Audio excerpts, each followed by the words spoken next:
All right, we are back with another live 12 beers.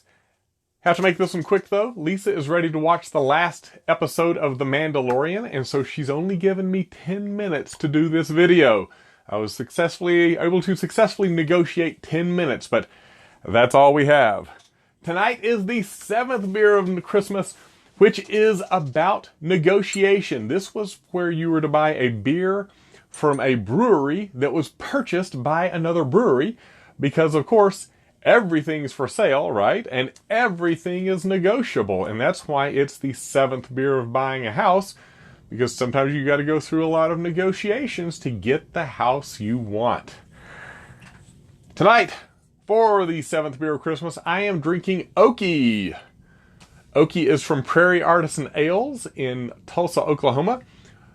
Prairie Artisan Ales was purchased by Krebs Brewing, and I think it actually started out because Prairie Artisan Ales used to brew at Krebs Brewing, because when they first started out, like a lot of brewers, they didn't have enough space and enough money to go buy all of the equipment to start brewing, so they brewed at another brewer's location. There's quite a few breweries that do that. But I am having Okie tonight. This is a brown ale. The style says brown ale. I think it's more like Imperial Brown Ale. It is a 12% beer.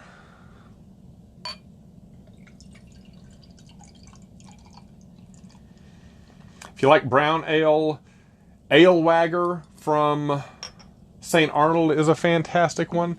And of course I'm wearing my St. Arnold t-shirt tonight, so I've got to promote St. Arnold, I guess, right? Wow.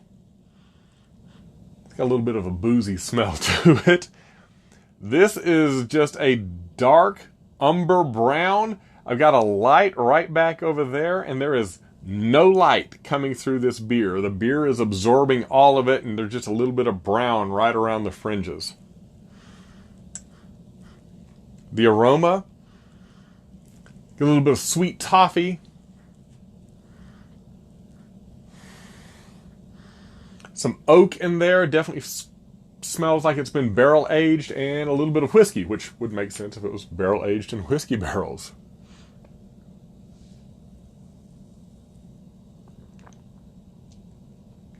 This is good.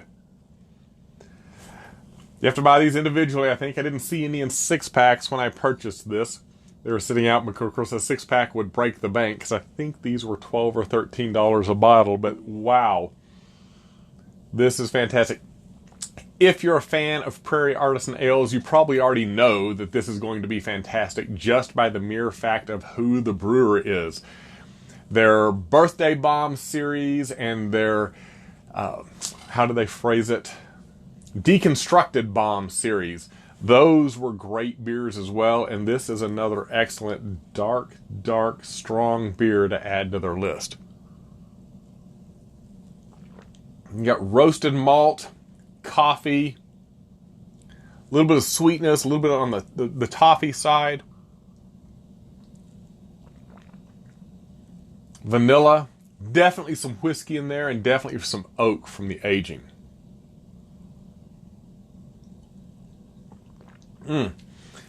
We talked last night, the beer from last night, last night was our Fat Tire. What was the one right before Fat Tire? I've forgotten now, but I remember thinking that it's a little warming as you go forward with the beer. This one is warming right off the bat. It's definitely got that little kick of whiskey to it. Gives it a nice little punch, and I can feel that warmth going through me right now.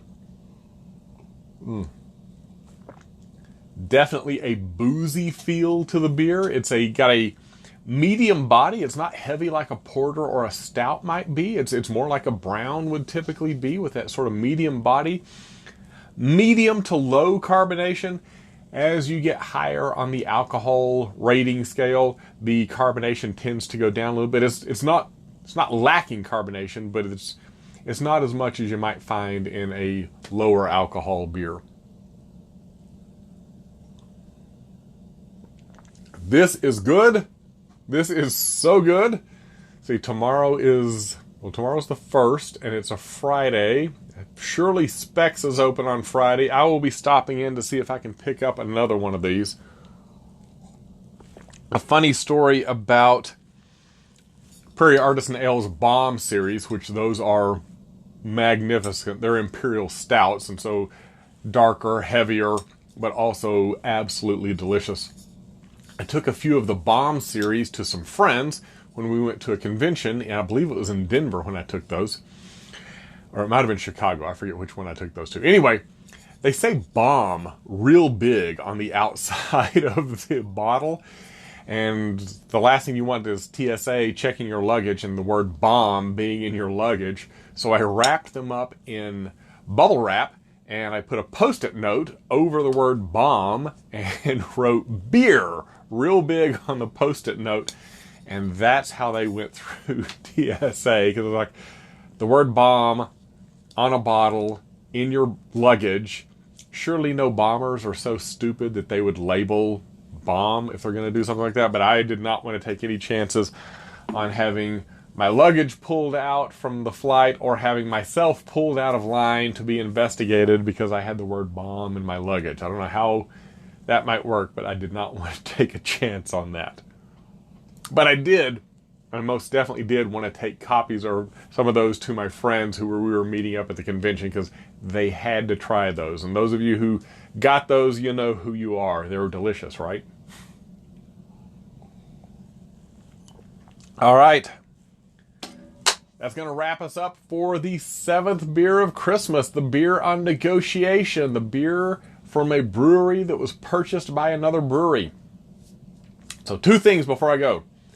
First of all, tell me what beer that you drank that was produced by a brewery that was purchased by another brewery. Leave me a comment below. You know I'm always looking for a new good beer to try, and I would love to see what you've put in the comments so I can go try some of those if I can find them, or if I can't find them here in Lubbock, or when I go to the Houston Specs, I will take a picture next time. That place is like the mecca of beer. It is amazing.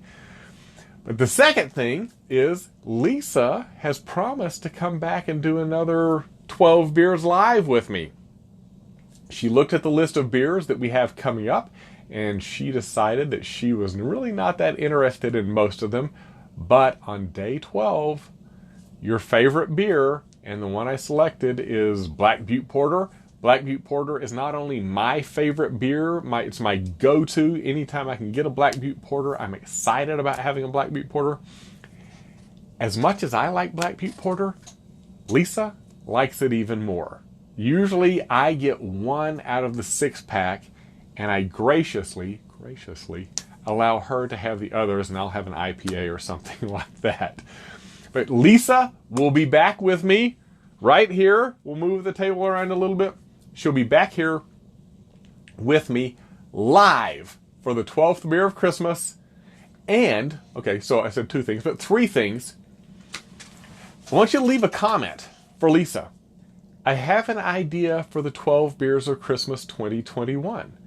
And in my idea for the 12 beers of Christmas 2021, all 12 of them are done live with me and Lisa. There's an idea behind it. Leave a comment and tell her how much you would like to see that happen. I think it would be a blast. One of my favorite episodes of the 12 beers was the one a couple of nights ago when she sat right there with me. So let's goad her into it a little bit. Leave a comment below. Tell Lisa, first of all, tell me which beer you drank from a brewery that was purchased by another brewery. But then leave a note for Lisa and tell her how much you want to see her live on video with me every night for the 12 beers of Christmas 2021. Looking forward to it. I hope you are too. We'll see you tomorrow night for the 8th beer of Christmas. Bye.